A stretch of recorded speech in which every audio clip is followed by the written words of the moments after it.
If you would like to check out all of my sounds, samples, and presets, all links are in the bio.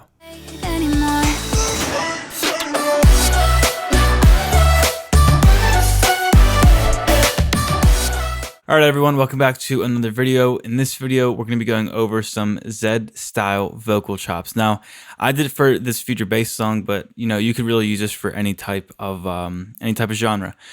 But these are the vocal chops that I made for my previous video. So if you haven't checked that out, it's making what was it? Future bass like Zedd from scratch.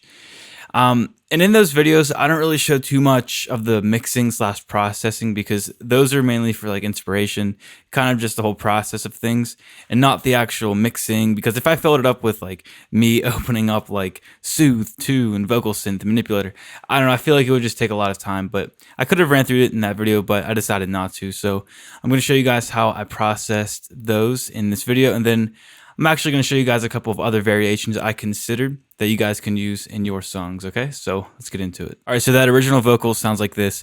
It's literally just this same vocal from Splice, just chopped it up a little bit and just took some time to kind of just match everything together. No, I'm not, no, I'm not, no, I'm afraid, no, I'm not, no, I'm not, no, I'm afraid, I'm not afraid, no. It's really just me chopping it up with the actual beat of the song, so. No, I'm not, no, I'm not, no, I'm afraid, Sounds fine like that, but obviously we want to give it that pitched up effect and kind of like that distorted, gritty feel too, okay?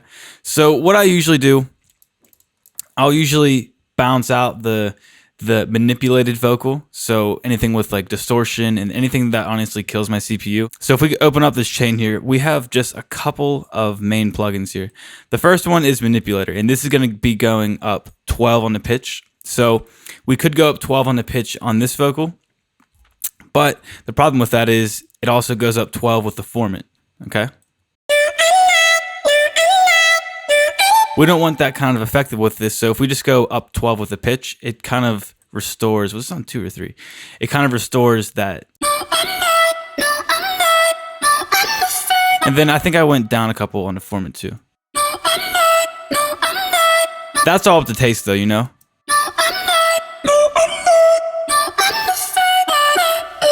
So I wanted to pitch it up a little bit, but also just knock it down a little bit on the formant. The formant works different in pitch, so the formant will keep it in key. So if I go up 8 or 5, whatever,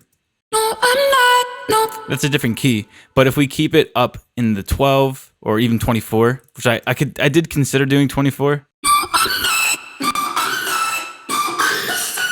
but I instead added layers, which I'll touch on in just a second. That's honestly the main vocal effect in there, but after that, I have VocalSynth Pro, which I just love using this plugin so much. I would normally add some other octaves or other layers here with like the sub and the high octaves, but I didn't bother here. So in this one, I just have a little bit of that pitch correction, auto-tune, and then we have the distortion and chorus. So, and I didn't even mess with the formant up here. I just left that alone because I love the distortion in this plugin. I love putting it into analog mode, and then if we turn the tone up, it just makes it super bright. And then I actually don't even have it 100%. This is at 70%.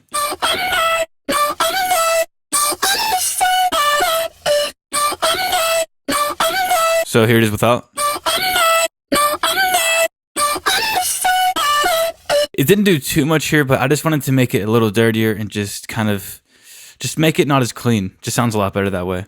And then we have an EQ, which is just rolling off some of the low end because the manipulator and all that distortion, sometimes we can get some low end buildup, so I just wanted to get that out of there.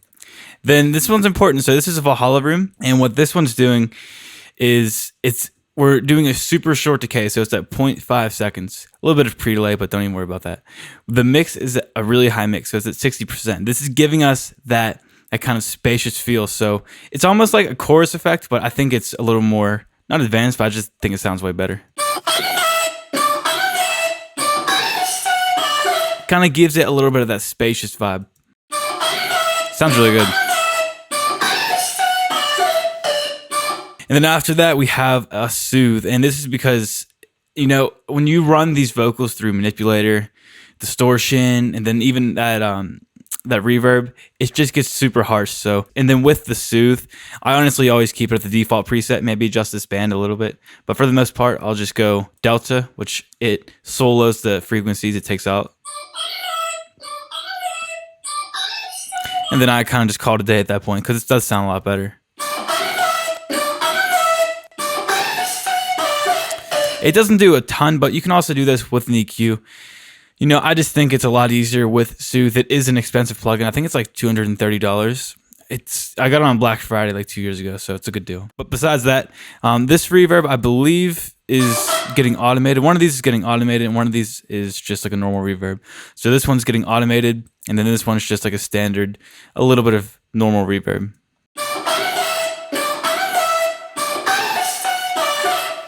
So that's pretty much it. Then after that, I balanced it out. That's all it is, guys. And then what I did for certain sections, I usually would have like another high layer running through the entire thing, but I felt like it sounded fine with just that main layer. For this low layer, I just duplicated this, made it unique. So I just made it unique and then went -12 with it. That's all, -12. So we could have did that with the original and did it that way, but I just felt like it's a lot easier just doing it like this. -12, and then the high one. And these aren't super high in volume too. These are pretty low in volume. And we could have did it like this too if we wanted to.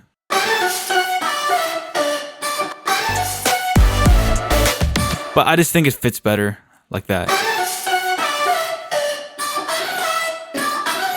You can even do it with free plugins. You could do Manipulator. There's free format shifters out there. I think M Auto Shift is a good one. For distortion, you can use any distortion, fruity distortion. And for soothe, you don't need soothe. I don't think it's that completely necessary. I just like using it. And you can use an EQ to get those frequencies out too. One other tip for the fill. This one is the main vocal, except I just used a manipulator and I went down 9 on the format. So that's separate from those drop vocals. And then I think I saw this in like an old Asher Postman video. He delayed the same vocal signal.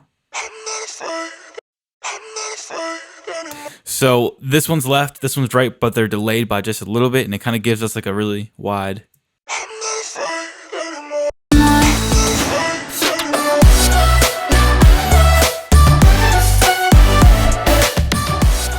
All right, everyone, that's it for this one. Let me know if you have any more questions about this.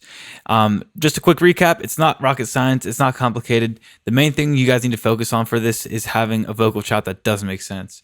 Back in the day when I made these, they were always like completely random and like they just didn't make sense looking back at them. But the processing is also important too. So if you have a couple plugins that can do similar things like this, you guys are going to be all set, okay?